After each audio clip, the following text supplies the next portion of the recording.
माटी का खिलौना माटी में मिले जाएगा। ये मिट्टी का खिलौना है, एक दिन मिट्टी में मिल जाएगा। तो इसी जीवन में हमें उस प्रभु को जान करके, प्रभु की भक्ति करके और अपने जीवन में क्या करना है, सार्थक करना है। इस मनुष्य झोले को सार्थक करना है कि यह अवसर सिर्फ बार बार मिलने वाला। जब तक आपके जीवन में संत नहीं मिलेंगे, आपको कभी किसी भी कीमत को भगवान मिल सकते, और भगवान नहीं मिलेंगे तो भक्ति कैसे करेंगे, किसकी भक्ति करेंगे? क्योंकि मान कर भक्ति करने वाला क्या होता है, तो कहते मानो देव नहीं तो, कहते हैं ना, मानो देव नहीं तो पत्थर। मेरी प्रिय बहनों, परमात्मा हो प्रभु पत्थर में तो है, कड़ कड़ में बसता, उसे कोई जगह नहीं खाली। जो जपते हैं नाम हरि के, उसके आप सहाय, अखाड़ के खंभा प्रकट में प्रहलाद जान। परमात्मा से कोई जगह खाली नहीं है, जर्रे जर्रे में है झांकी भगवान की, और किसी सूरज वाली आंख में पहचान, किसी सूरज वाली आंख में पहचान। हर जगह समाया हुआ परमात्मा है, उसे कोई जगह खाली नहीं है। लेकिन उसको पाने के लिए जब तक हम सतगुरु संत के चरणों का सहारा नहीं लेंगे, हम उसे किसी कीमत में पा सकते नहीं है। ये हमारे सत्संग, हमारे शास्त्र बताता है। इसीलिए सब यही सलाह दे रहे हैं। भगवान श्री कृष्ण भी अर्जुन से कहते हैं, तुम किसी सत्य महापुरुष के साथ जाओ। संत कबीरदास जी कहते हैं, सतगुरु की सेवा करो। यहाँ पर भगवान विष्णु जी भी नारद से कहते हैं, क्या ये नारद, अगर तू मुझको जानना चाहता है तो किसकी शरण में जा, सतगुरु संत गुरु के शरण में जा, तब तू मुझको जान सकता है।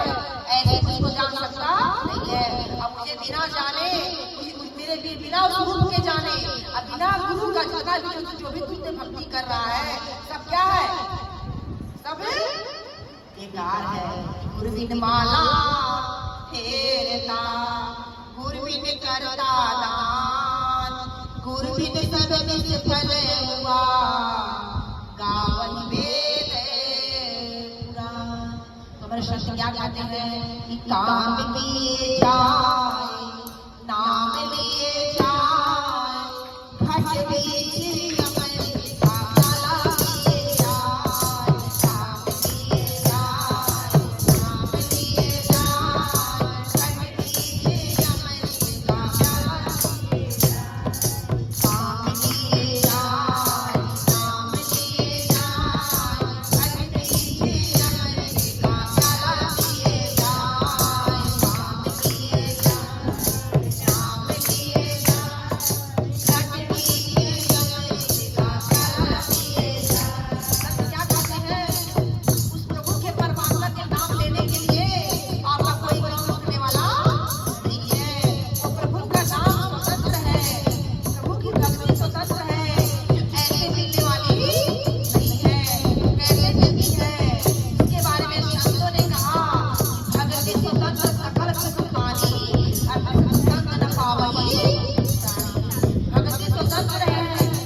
आज ही करना है, कल नहीं करना है।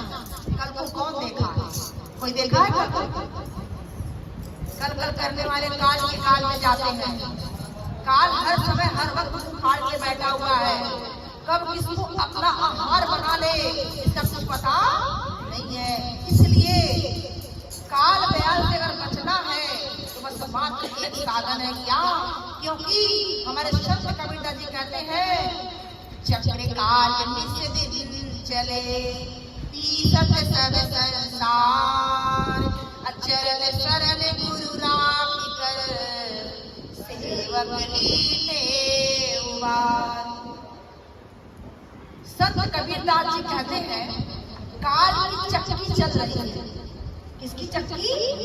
काल की चक्की चल रही है। चक्की देखे हैं ना? चक्की में दो पार्ट होता है। कितने पार्ट होते हैं? दो पार्ट होता है। दो पार्ट के बीच में एक कील होता है। क्या होता है?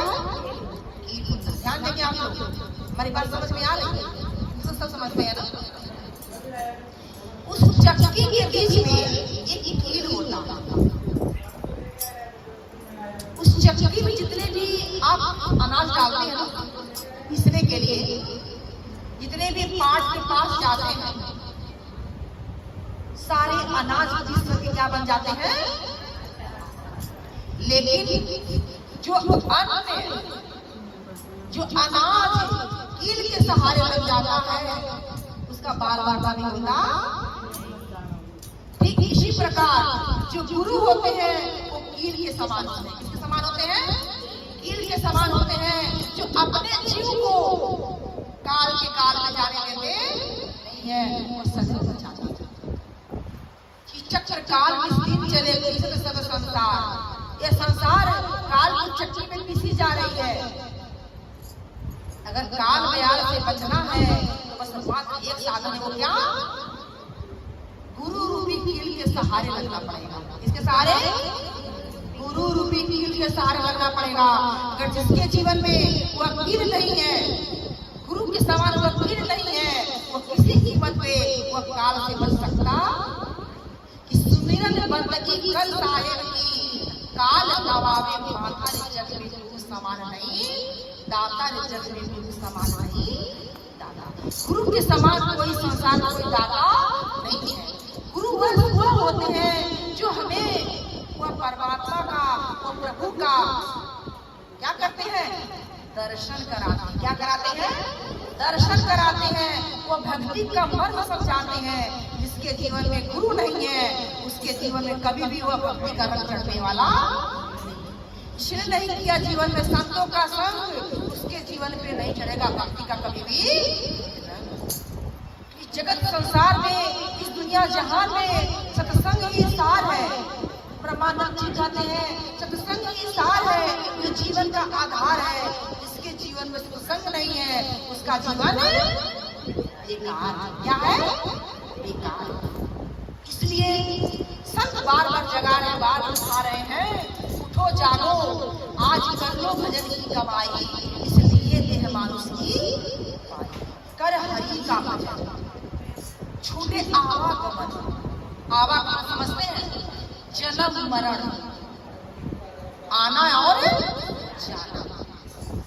इसके बारे में संत कहते हैं सबसे बड़ा अगर दुख है इस शरीर का, संसार का नहीं, संसार का भी दुख है।